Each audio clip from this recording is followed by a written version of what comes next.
Hey y'all, I own a Ford Ranger 2002. I had an issue come up to where my defrosters were stuck on the on position. If you look on this control valve, this control knob, I would put it on all the settings and it would still be stuck on defrost. This setting right here. So, I was like, all right, okay, what gives? Well, my AC, my heater worked, my settings for the fan, they worked, so I figured it had to do with this.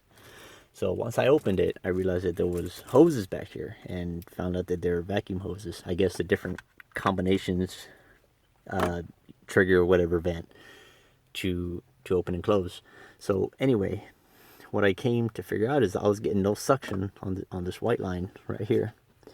And as you can see, it goes all the way down into the back right there and then goes through the firewall, through the engine compartment. Well, I saw a video earlier that said, hey, check your vacuum lines first, so that way you don't have to do what I just did, take everything apart, glove compartment, radio, take that off. I didn't have to do none of that.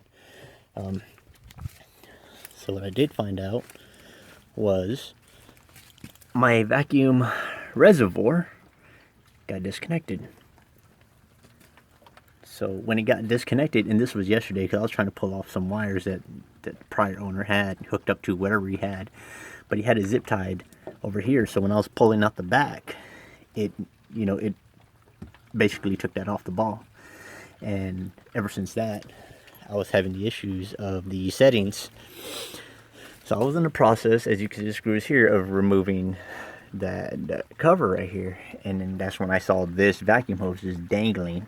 So before you do everything that I just did, make sure you check your hoses. You'll find them. You'll see this big block right here. You'll find the hoses. They run under here.